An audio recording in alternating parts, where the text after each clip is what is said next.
one of the things that a conversation I have on a pretty regular basis with folks who are trying to sort out, gosh, I'm at this place in my business and I just can't seem to move forward. I've got all these obstacles.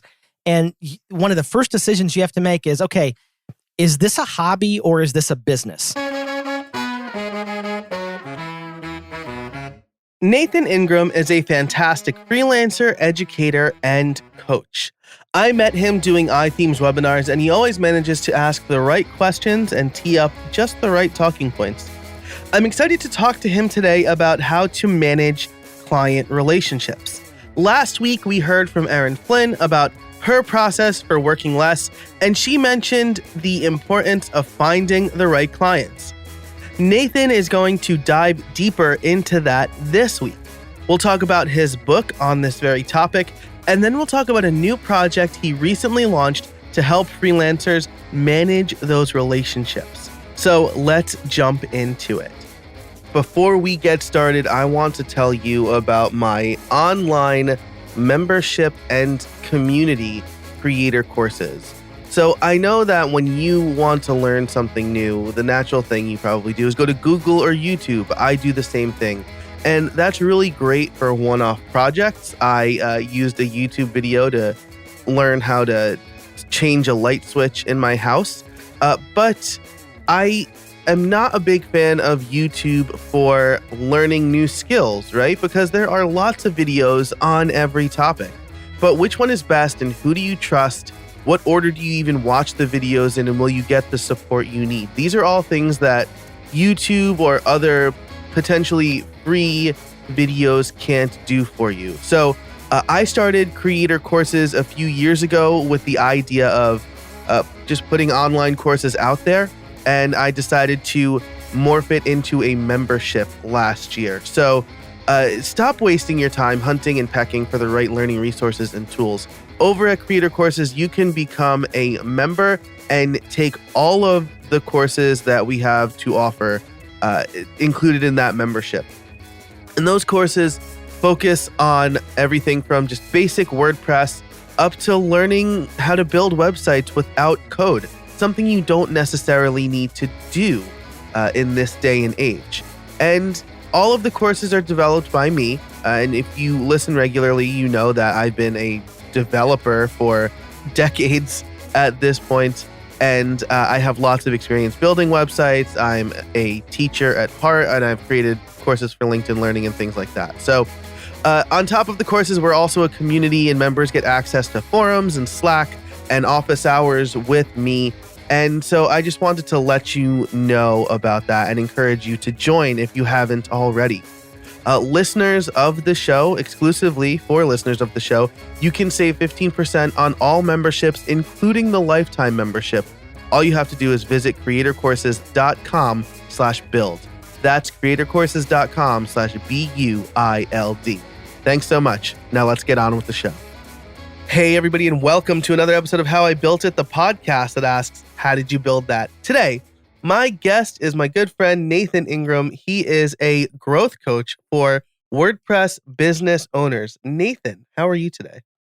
Man, I'm great. Thanks for having me on. Thanks for coming on. I always enjoy talking to you. We've interacted multiple times through iThemes webinars and at various WordCamps. And today we're going to be talking in general about clients and client relationships. This season has focused a lot on how freelancers and small business owners can grow. And there people think that I need to charge more or I need more clients. But I think what we'll probably learn today, I don't want to lead this conversation too much already, but I've read your book, is that instead of more clients, you want kind of good quality clients. Is that right?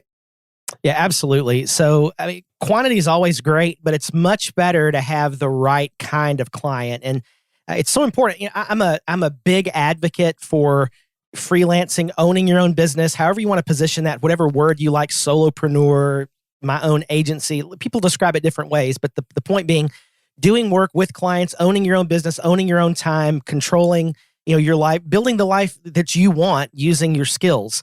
And, I've had hundreds of coaching conversations with people around the world over the last several years. And what I've learned is that most freelancers, solopreneurs are one more bad client away from throwing in the towel.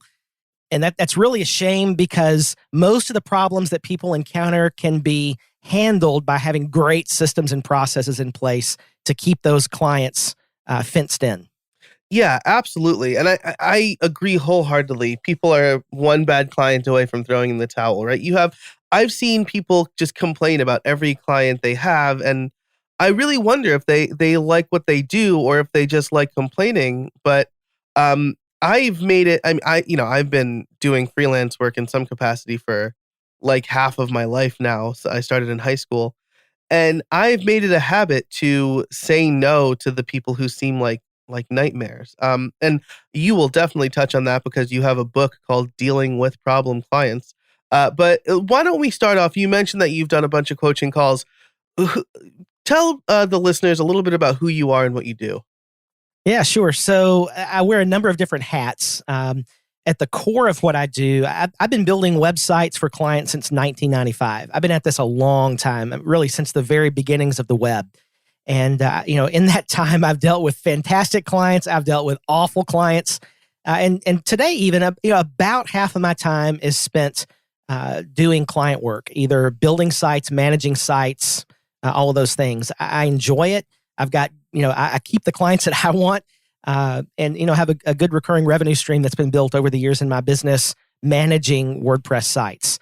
But out of that work, I'm kind of naturally wired to be a teacher, and I'm going to be helping people to the day I die. And so, really, without a whole lot of intention, I have stumbled into a teaching role, just kind of taking all the things that I've learned over the years, both technical and in business development topics, and helping people both, in online webinars, in courses, speaking live, doing coaching calls, one-on-one and in groups, and then speaking at WordCamp events around the world. Yeah, that's fantastic. So I like what you said about you're naturally wired to be a teacher. Something that I had a hard time with, especially in the beginning, was uh, I wanted to help people. People needed a website. I viewed it especially in high school, mostly as a hobby. I didn't think I could possibly charge for my hobby. And I was susceptible to doing free or cheap work because I wanted to help people.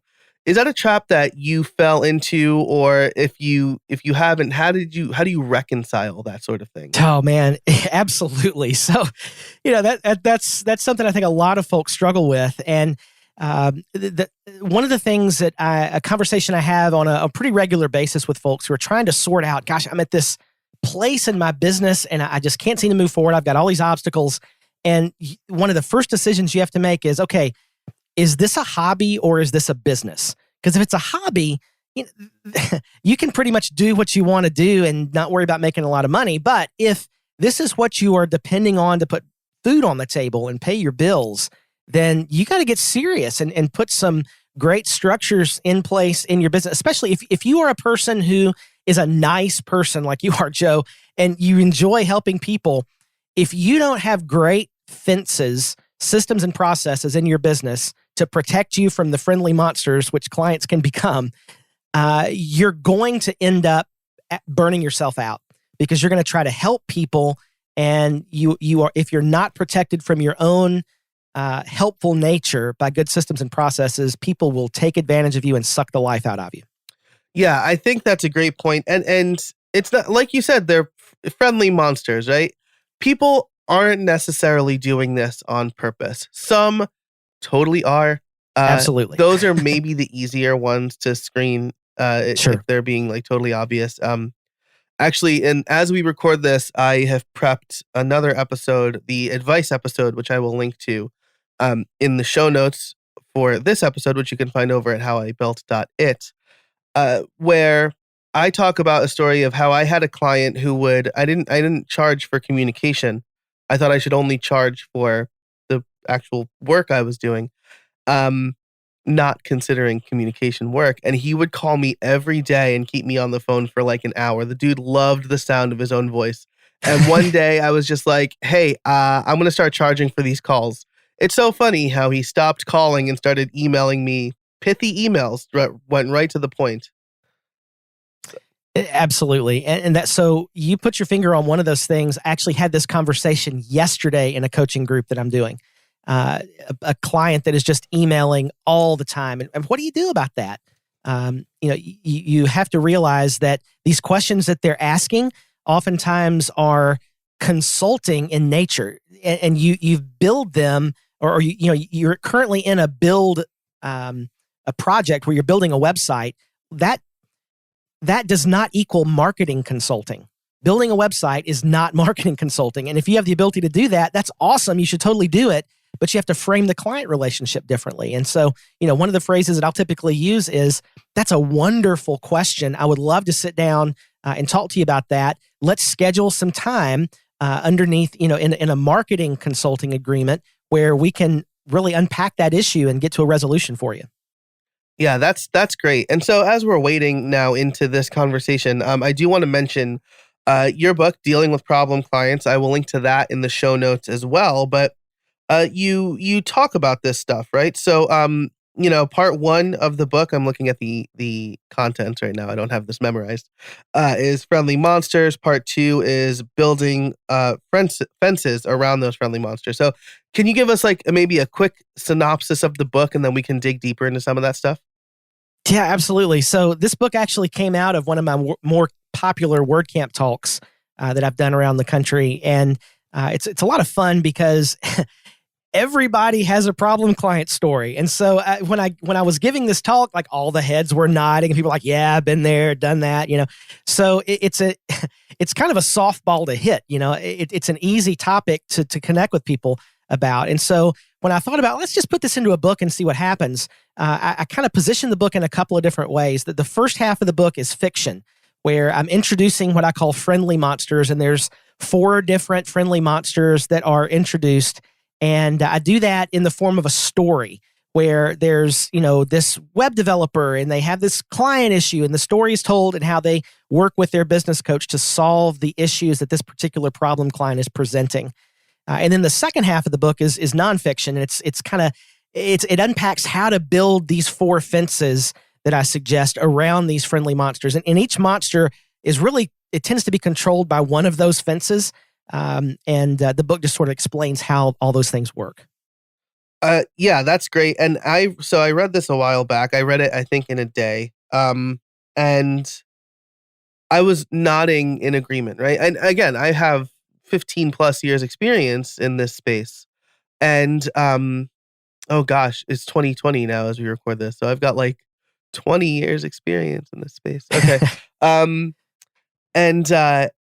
But I still got a lot of really good advice. I hadn't put kind of names to some of these monsters, but these are all things that a lot of us have probably experienced. Like you said, it's a softball. And what I like is that even if you're not necessarily a freelancer, this is some stuff that can apply to your full-time job as well, especially the boundary buster. I've had bosses call me on Christmas Day because I had to get something done. I skipped going to a concert because I had to get something done. Guess what? The thing didn't need to get done that night. I think that there's a lot of good advice for anybody in general, but especially for freelancers, of course. So I don't want to give too much of the book away. It's a really easy read. I would strongly recommend it. Nathan's not on a book tour or anything. I just asked him to come on after I read the book, and because I really loved it. But there are a few, I've dog-eared a few pages in here that maybe we can kind of touch on. Great. And the first is, how do you identify a problem client? And to provide some context, I talk about this a little bit with Jason Resnick in episode 150 of the show. He kicked off the season. He talked about the importance of that. Shannon Schaefer of Purple Finch. Gosh, I hope I'm getting that right. I'm really sorry, Shannon. She came on and she talked about how she has kind of automated her screening process through a few forms and things like that. How do you recommend somebody screens a client, and what should they look for? That's such a great question. So, I'm all for automation when automation makes sense, but when you're small, maybe you're just starting out, or you have a handful of clients, you're not doing 4 or 5 projects a month. You're doing 1 or 2. Like a typical freelancer is doing that level of work. Automation is more, in my view at least, it is more difficult than just sit down, have a conversation with the client face to face, either if they're local, literally face to face, or by video call at least, and just ask a bunch of questions. One of in my process course, I have one of the lessons is mastering the client consultation. There's a strategy that I've developed that's based around the acronym of SCOPE that kind of guides that conversation. I have a checklist of questions that I ask every client intake meeting, and it needs to be written down in a list because inevitably, if you don't have the questions written down in a list, the question that you should most ask is the one that you will definitely forget, right? And so I've left the conversation having forgotten to mention, part of this pricing is going to be WordPress management on, after the project is launched. And, what about, this feature of the project? I would forget to ask those things. And so getting good questions down in a checklist is imperative.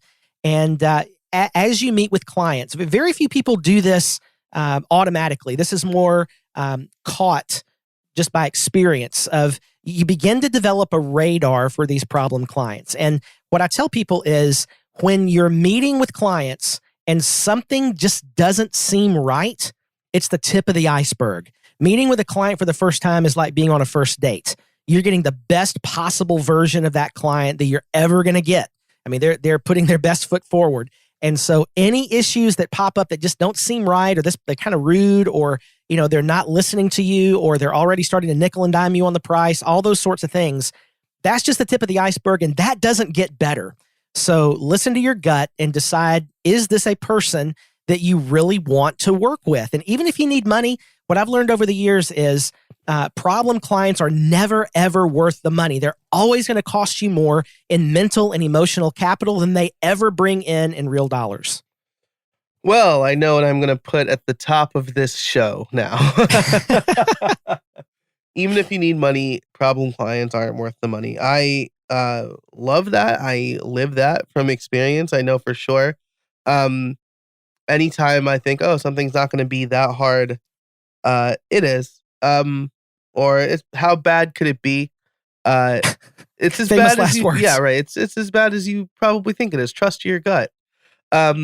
So I should say, I might have misrepresented Shannon's comments a little bit. She has like a screening form. She also always meets, but she saves her time with that screening form, right? Because again, you can't know somebody really without them filling a form out. My first screener is always via email. If they say they need something, I say, all right, well, this is the minimum that I charge for projects. It could be more. And if someone's like, can you go lower than that? I'm like, nope, you need somebody else. And I exactly. think that's really important. So I love that. What are some things? Let's see. We both kind of talk about trusting our gut here. What's some advice that you can give to somebody if they don't necessarily have that gut instinct to if they don't have the gut yet, right? Yeah, right. Yeah, right. I mean, I got trying to make mine a little smaller. Yeah. So again, this is something. Some people are just born with great emotional intelligence, right? And they have the radar for people right off. If that's not you, there's nothing wrong with that. You can develop this, but unfortunately, it often comes by from the school of hard knocks. I mean, you will get better at recognizing bad clients after you've dealt with those. Now, what I try to do in this book is give you some classic symptoms of 4 very common, what I would call friendly monsters, to recognize those folks on the front end. And, those characteristics, once you start to see them, you think, you know what? That's a boundary buster. I'm dealing with a boundary buster there. Oh, this is an invisible man. And, he's going to disappear on me again. And those sorts of things. You begin to develop a radar. But again, a lot of this, it comes from experience. Today's episode is brought to you by Smile. and their product, Text Expander. Save time typing and boost your productivity with Text Expander. You know I'm all about automation, and Text Expander is a great way to get started with automation.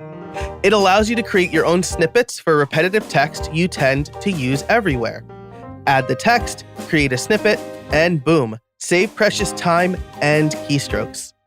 One of my favorite snippets is for my address. So instead of typing out my full address and risking typos, I simply type $ADDR, and Text Expander does the rest, filling in my full address for me. I also have snippets for my street, my city, and my zip code. But that's not all Text Expander does. With its advanced snippets, you can create fill-ins, pop-up fields, and more. You can even use JavaScript or AppleScript.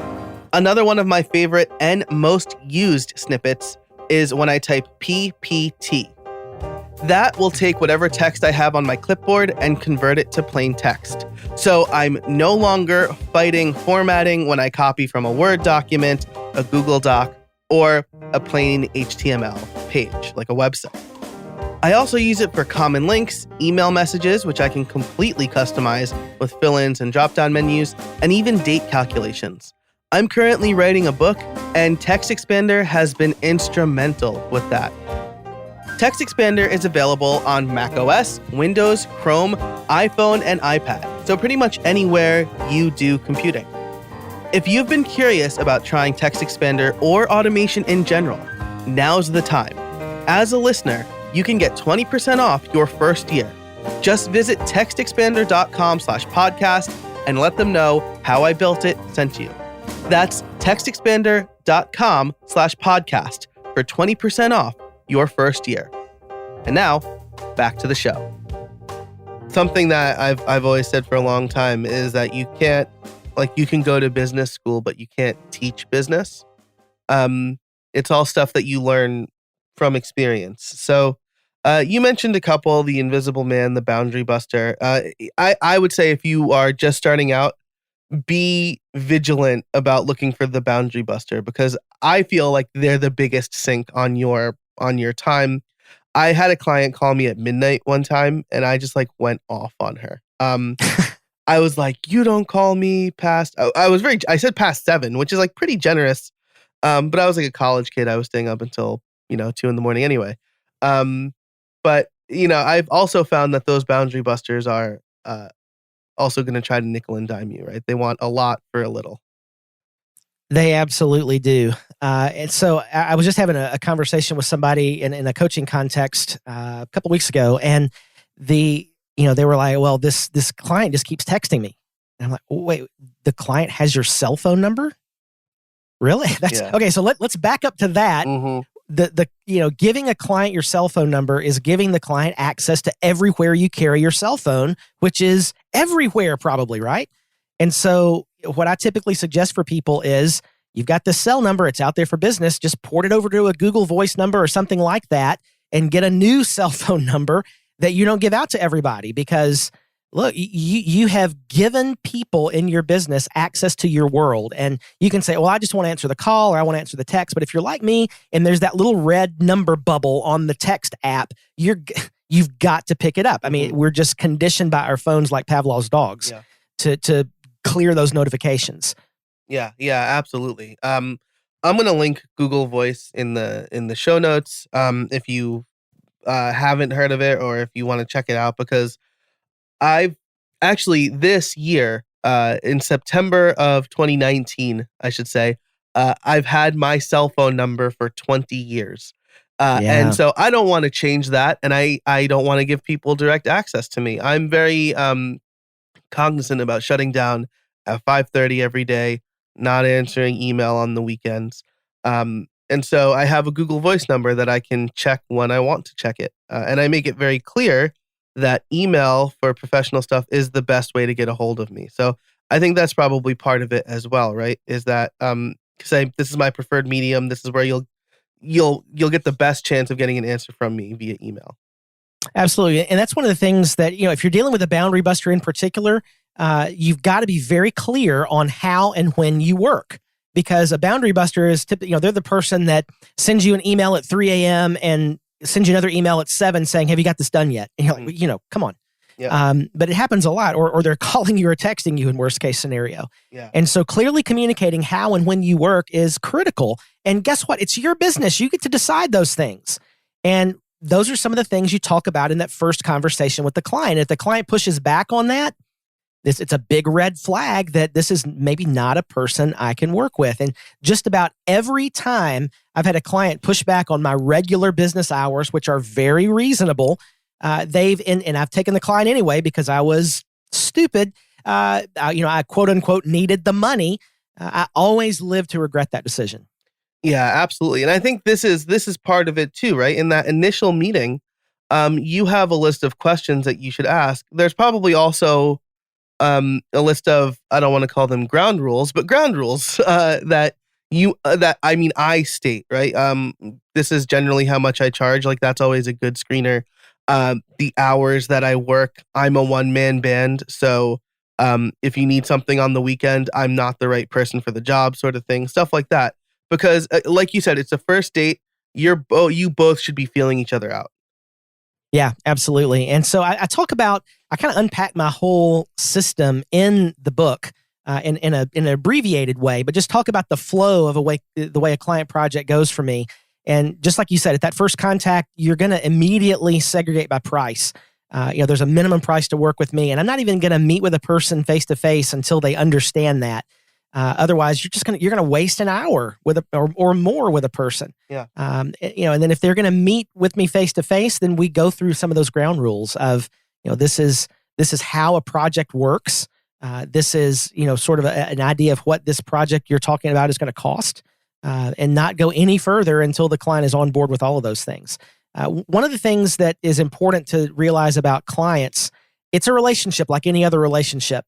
And as a relationship, it's based on healthy commitments back and forth. You commit some things to the client has to commit some things to you. For years, I made the mistake of thinking that, the only commitment the client had to make to me was signing the check. And because I'm getting to do what I love to do and it's awesome. I'm getting paid for it. This is great. And the client signs the check and then I'm just coming with the cape and I'm Superman. I'm going to make it happen, right? And it doesn't work that way. The client has to commit to the project just as much as I do. And if we don't do that, then it's not a good relationship. Yeah, absolutely. And I'll say this is going to sound way more condescending than I intended to be. But I mean, I have an almost 3-year-old. And if I break one of, oh, you can't do this right now, but I want to, but fine, you can. That's going to teach her that if she just asks me 5 times, I'm going to break down and do it. And she'll keep pushing that boundary. And the same goes with, I'm going to say anybody who's paying money for something, right? I've been in that situation. A quick sidebar. I cut my Philip Hughes strip lights on the wrong end like 2 hours after I bought them because I thought the end came off. And so I called them and I said, hey, is there anything you can do for me? And they're like, no, unfortunately, this is misused. And I'm like, but I just bought them. I don't know what I was expecting. Their instructions are kind of bad, but I acted, there are no words in the instructions, it's just pictures. But I acted too quickly because I was distracted and I was excited and I didn't follow the instructions clearly. I shouldn't expect them to reimburse me for my dumb mistake. It cost them money too, probably. So we all do it, but they drew a very clear boundary. And now I know that if I break one of my Philips Hue things, they're probably not going to replace it. So be careful.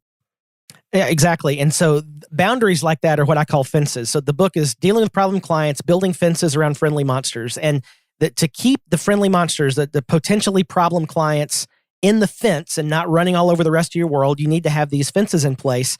And then the key is, especially if you're a nice person, don't tear down your own fences.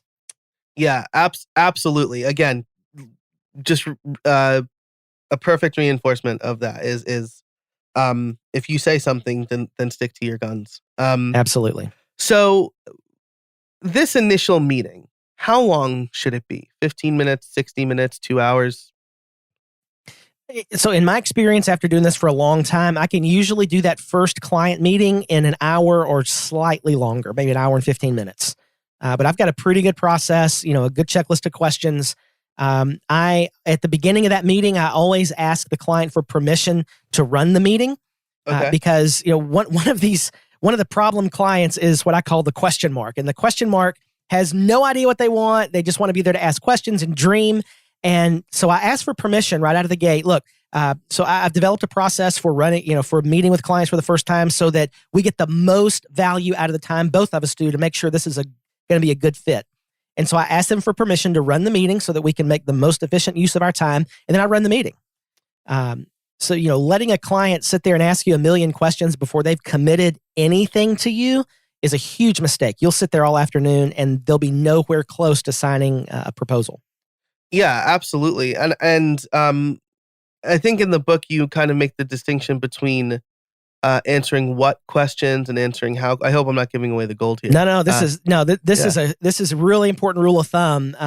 Whenever I'm giving this talk, it's one of the things I always emphasize, and it's just a rule of thumb for me is that what questions are free, but how questions, that's going to cost money. That's intellectual property. So, what are we going to do? What does the site need to be? Those are questions that I'll cover in the initial client meeting, but how we're going to do it, you don't get that until you have paid me money. Yeah, and that could be really hard. I had a client, they wanted a proposal, essentially. They wanted me to look at their site and like, what are you going to do? How can you do these things? We need performance, blah, blah, blah. So I wrote up all of the things I could do to boost performance. And then they said, well, how are you going to do it? And I said, I will tell you how once we have a contract in place, or I'll do them for you, right? Because again, if they just want to know how they can do it themselves, that could be a discovery project or something like that, right? Where you give them a write-up of exactly what they need to do it. And then once they try to do it and fail, that's when they hire you. Or they'll successfully do it. And now they've saved money, you've saved time, and you can move on to other clients.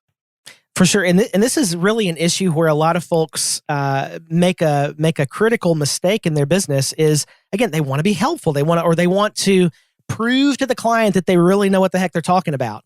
And, so we end up giving way too much information. And what we forget is there's a gap between what we know and what the client knows. And that gap has value. Don't be afraid to charge for that. It's taken you years, maybe, to learn all the things you know. Or even if you're just starting out, maybe, you've only been in this for a few months. Well, you still know more than the client knows. You may not know more than somebody else does, but there's nothing wrong with that. They're not sitting in front of the client. You are. So the gap between what you know and what your client knows has value. Don't be afraid to charge for it. Yeah, absolutely. I know I keep saying, yeah, absolutely, but I don't know what else I can add to that. It's so important. I had a computer science teacher talk about this, right? You're not paying a lawyer to learn the law right there. You're paying the lawyer for their knowledge. That's why you're paying them $300 or whatever an hour, because they know this stuff and they're going to save you 8 years of school, right? To do it for you. So the same thing goes with you, freelancer or small business owner. You have spent time learning your craft and you are solving a problem for the client. That's what they should be paying for. Yeah, for sure. Yep. So and by the way, that's, the client should be paying you for your value. It's going to save them time. You're going to do it better than them anyway. And the illustration I always like to give is, I could walk into Home Depot and buy tile for my bathroom and watch a YouTube video and try to put that in, and it may or may not turn out okay. Or I could hire a tile professional to come in and do the work, and I know it's going to be done right. And it's a good analogy. And I use that with clients sometimes of, well, can anybody build a website? Well, they can build a website, but whether or not it works for you is going to be, or is effective to reach your target market, that's way out there. I've learned things over 20 years that are going to help me build a website better than most people can. Yeah, absolutely. And as a freelancer, you have a direct value proposition for stuff like that, right? I charge $100 an hour. If I'm going to do something and it's going to save me less than that, then I'm wasting my money, right? A piece of siding fell off my house, and I have a group of people saying, oh, you could do that. Just get a really tall ladder and do it. And then my dad is like, hire somebody to do it. Right. And I'm like, yeah, it's going to take me forever to get over the fear of climbing up that ladder and then doing it and hope I do it right. Or I could just pay my friend who's a roofer $100 to do it for me. He'll do it in 5 minutes, and it's going to save me an afternoon. So, Exactly. it's really good to think about things that way. Um, so we've talked about kind of that initial meeting and screening. I know that something that I used to have a lot of trouble doing or figuring out when to do it is presenting a contract to the client. Do you do it in that first meeting? Do you work up a proposal and include the contract? What's your process? Well, first of all, are there times when I shouldn't have a contract? And then if not, when do I give them a contract? Yeah. So the only time when you shouldn't have a contract is when you're working with a perfect person. Mm-hmm. And those people don't exist. Right? So you don't need a contract for the good clients. You need a contract for the bad clients, and you can never know who you're dealing with. You may meet with a person who just seems like the perfect fit, and they're going to be great and they're fun to be around, and then all of a sudden 2 weeks into the project, they transform and you're like, where did this other person go? I like them a lot, but there's this other person here now and they're horrible to deal with, and they're wanting, all these things that we didn't promise, and it's complicated. So never, ever, ever, ever work without a contract. The fences that I talk about in the book are, you have to have a contract that you both agree to that establishes these boundaries that the project is going to live in. Otherwise, you are at significant risk. Yeah, absolutely. I have worked without contracts and I have regretted it. Yeah, for sure. Now, in the same vein, I'm not going to give them that contract right out of the gate, in that first meeting, because that can be incredibly intimidating. That's like, asking somebody to marry you after the first date. Let's talk a little bit. Let's make sure we're on the same page. So when I leave that first meeting with the client, by the way, I don't even write a proposal for the client, which can take a long time, until they've agreed on at least a ballpark price for what this project is going to be. And I'll either give them that ballpark price in that first meeting or in a short follow-up email later. But I mean, how much time have I wasted over the years writing proposals for clients who thought, I thought this was going to be a $500 project, and you're saying it's going to be $4,500. Yeah. And I've agonized over that proposal and, tweaked the wording here and there and spent hours, and I'm way off the client's price point. So again, it's a balance back and forth of commitments. So I'm not going to commit to even spending the time of writing the proposal until the client agrees to a ballpark price of usually around $1,000 is kind of my rule of thumb. And then I deliver to them the proposal and the contract at the same time. Nice. Yeah, I think that's fantastic. And I've done the same exact thing, and I've thought, I'll give them 3 prices so that it'll be better. But I've gotten away from all of that. I basically give them my price once they understand what my minimum is. I always say, this is the minimum that I charge. It could be more based on this. And then I'll have a couple of add-ons, but I'll never go lower than my minimum. Right. So I, in the beginning, wrote my own contract, and at like 20 years old, and not a lawyer, that wasn't a great idea. Luckily, my college roommate's dad was a lawyer, so I did his website. He wrote my contract for me. But you often run into these issues where you get like a generic contract that maybe isn't specific to what you do, right? I've changed my contract because now I do more video and podcasting work than web design work. There are a few differences there. But as we record this, by the time this episode comes out, it should be out. But you're working on something to help freelancers with that, right? Absolutely. Yeah. Thanks for mentioning that, Joe. Yeah. So one of the critical things that I usually deal with in a coaching situation or in some of the online teaching via webinar that I've done is dealing with a contract. And I mean, this was my issue years ago. I've got this, hastily written thing that I did, which was really not great at all. And then you find here's the extremes. Most people either have something they threw together themselves, which is, full of holes and problems and so forth, or they have this gigantic, weighty legalese thing that they don't even understand, that they pulled off the web somewhere or based off of something they pulled on the web. And it's not great either because it's just legalese and it doesn't really deal with real world web development. So in my business, I've developed a contract that it's been battle tested over 20 years of building websites for clients.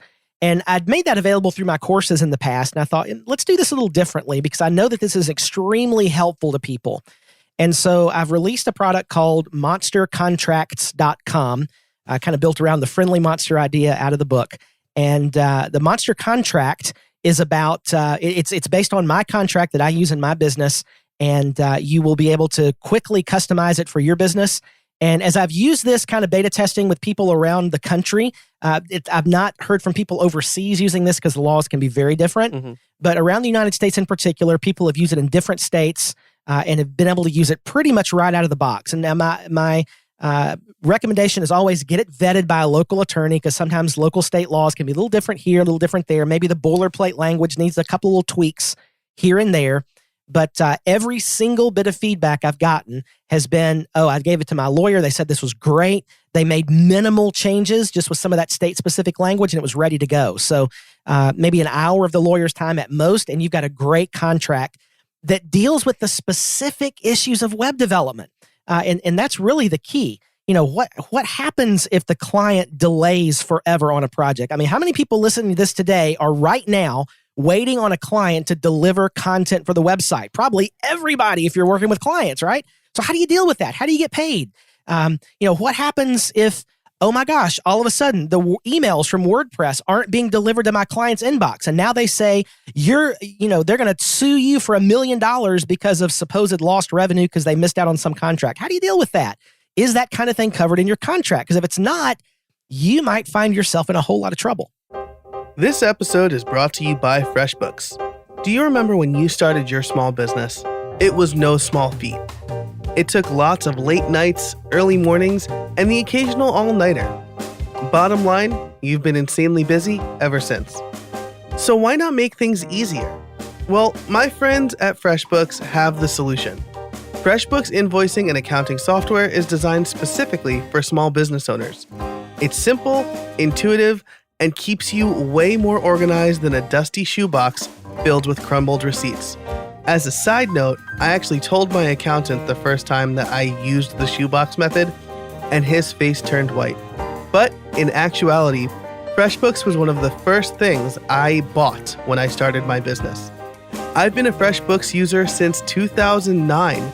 It's easily the best accounting and invoice software for small business owners like us.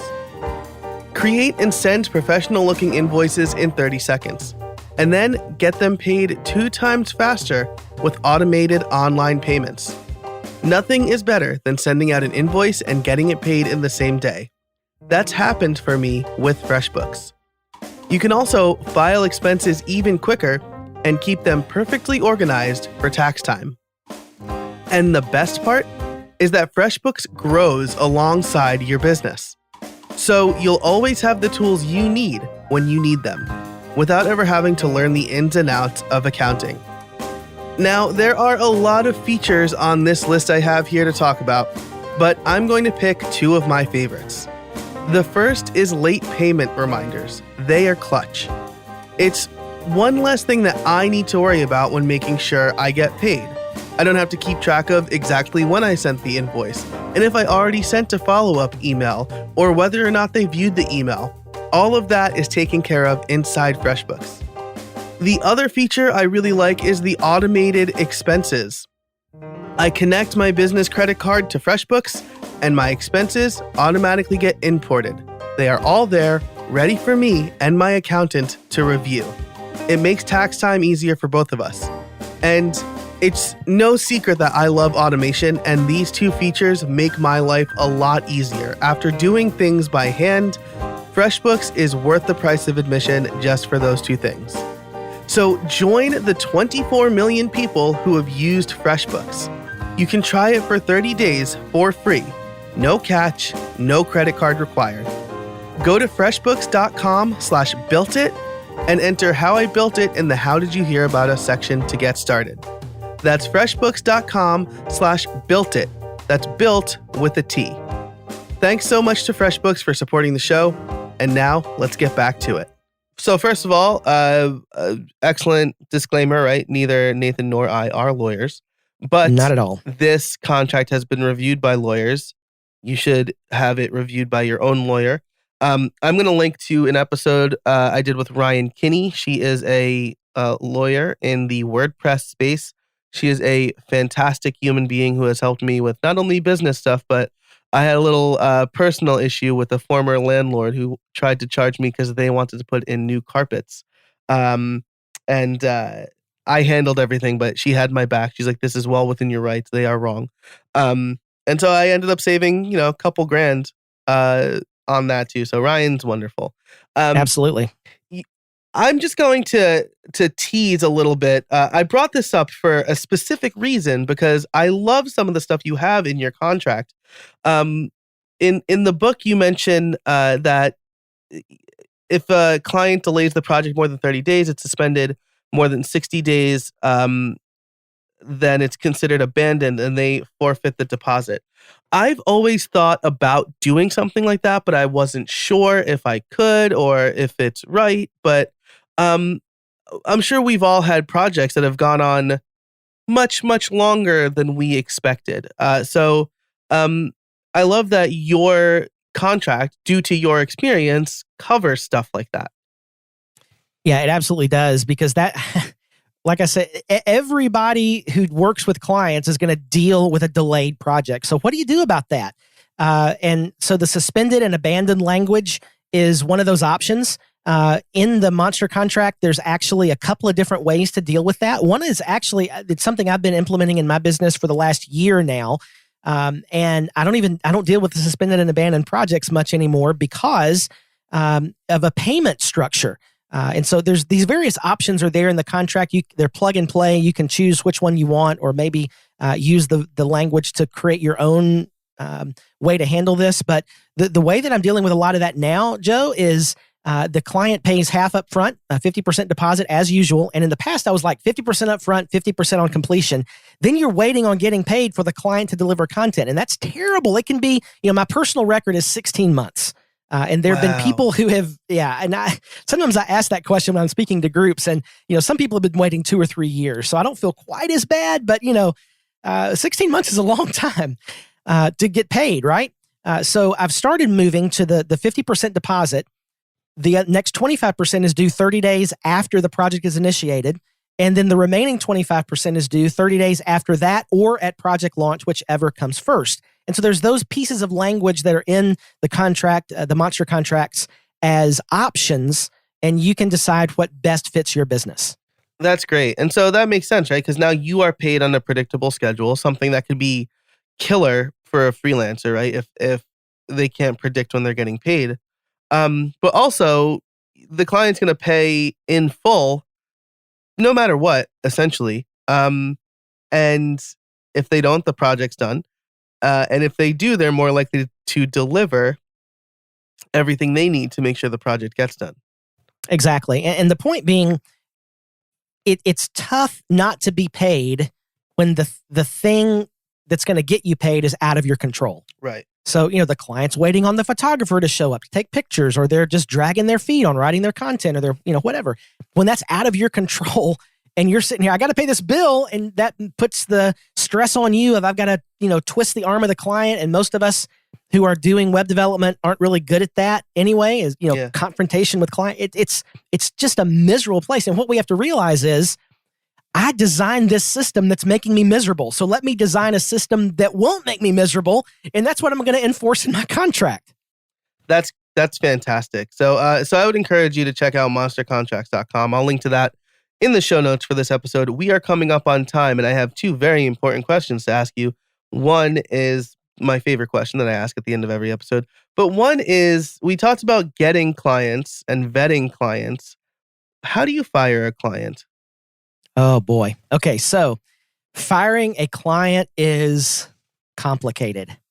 There is language in the Monster contract to deal with that, but and this is why it's so important to work with a contract, because If you are not working with a contract and the situation gets so bad that you have got to terminate this relationship with the client, and there's already problems there, and you have no designated process that you've both agreed upon as to how this relationship can dissolve, you're going to lose sleep over that. And it's awful.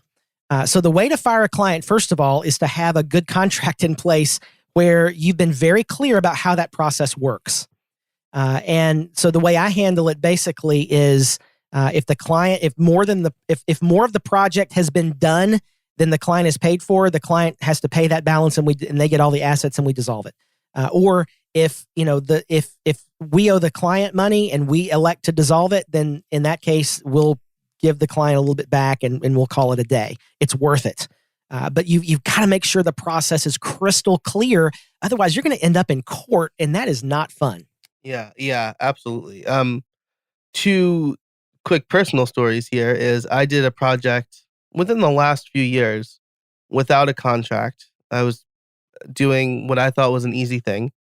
The client was unhappy with an aspect of it, and they initiated a chargeback.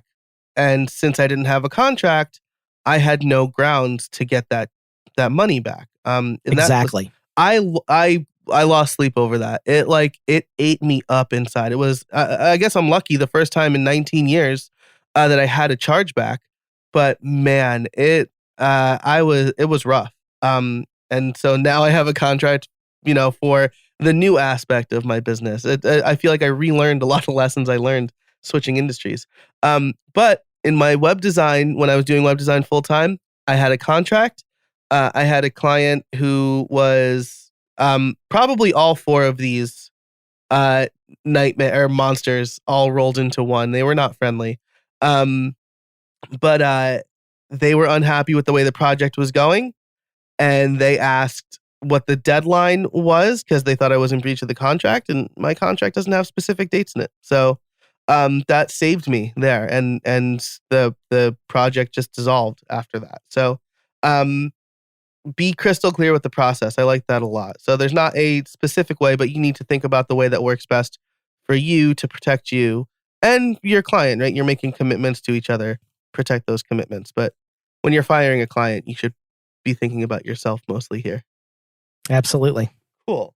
So Nathan, you have already given us tons of advice. I have lots of notes here, but I do need to ask my favorite question, which is, do you have any trade secrets for us? Trade secrets. Well, what I always tell people who are trying to up their game in their freelancing, in their solopreneur business, in their small agency, however you want to put the label, what I tell people, there's two things. First of all, you want to standardize your tool set as quickly as possible. Don't go by you getting a new theme for every project. Don't try new plugins for every project. Get a set that works for you and then build everything using that. The more that you can streamline and be efficient, the better. The second thing is, and this is really a two-part piece of advice, is build recurring revenue as quickly as possible. If you're in the WordPress space and you are dealing with, or you're in the web space at all, website management is the first place you should start. So build recurring revenue as quickly as possible, but then at the same time, eliminate recurring expenses as quickly as possible, which means get out of debt. A lot of people that I deal with in a coaching context, they're freelancing, they're shackled with consumer debt, credit cards, things like that, cars that are really more of a payment than they can truly afford. It's like freelancing is a marathon, and it's like running a marathon with a boat anchor behind you if you've got debt. Because, debt is debt. If you've got a regular job where you know how much money you're bringing in every month, you can manage some debt. But freelancing, it never goes that way. I've been doing this over 20 years, and I have months that are awesome and months that are, not as great. It's up and down, up and down. It's like peaks and valleys. And recurring revenue helps to stabilize some of that, but it's still up and down. And so it's hard to bring on recurring expenses when you don't have a regular recurring income. So get out of debt as quickly as possible. Get out of stupid debt like credit cards and very expensive vehicles that you can't truly pay for and those sorts of things. Get rid of that stuff. Build your recurring revenue. What that creates when there becomes a gap, when especially when your recurring revenue is more than your recurring expenses and you can pay yourself from your recurring revenue. That's, by the way, one of the chief goals I try to help people reach in a coaching situation, because what that does is it creates peace. And most freelancers do not have peace of mind when it comes to their finances. And when you've got that, when you've got a good recurring revenue coming in, whether you're paying yourself with that or not, when you've got that peace of knowing, hey, I've got some money coming in, you can say no a lot easier to the problem clients. You're not forced into taking clients and projects that you really shouldn't take that are going to end up making your life stressful on lots of different levels. So that's my advice. Standardize your tool set, build recurring revenue as quickly as possible. I love that. And like you said, recurring revenue doesn't need to be a product or a subscription. It could be maintenance stuff. Absolutely. Hosting is something that, I use a host that allows me to resell their hosting. And so I don't pay for that hosting, essentially. And I have some money coming in, predictable money coming in. So For awesome. sure. Well, Nathan, thank you so much for your time and advice. I really appreciate you coming on the show. Man, I've enjoyed it. I love helping folks, and appreciate the opportunity, Joe. For sure. Before we go, I need to ask, where can people find you? People have learned so much about you. Where can they find you? They can find me at nathaningram.com. There's got that website has information about some of the courses I offer, as well as individual and group coaching opportunities that we can engage with. All right. I will link to that and everything we talked about in the show notes over at howibuilt.it. Nathan, thanks again. Thanks, Joe. Thanks so much to Nathan for joining me this week. Right off the bat, he got started with some fantastic advice about building the life you want, about realizing if your business or the way that you're making money is a hobby or if it is a business and how to treat it that way. So there's just, tons of great information. And be sure to check out his contract over at monstercontracts.com. There will be a link in the show notes over at howibuilt.it/160. Thanks so much to this week's sponsors. They are Yith, Text Expander, and FreshBooks. Some of my favorite tools to help me run my business, and I would recommend them for any freelancer. If you liked this episode, be sure to subscribe and leave a rating and review over at Apple Podcasts. If you want to learn more about the things that I'm doing over at creatorcourses.com with my courses and my membership, you can get a free PDF over at howibuilt.it/160 that shows you 5 tools to help you build websites faster. Who does not want to do that? So thanks so much for listening, and until next time, get out there and build something.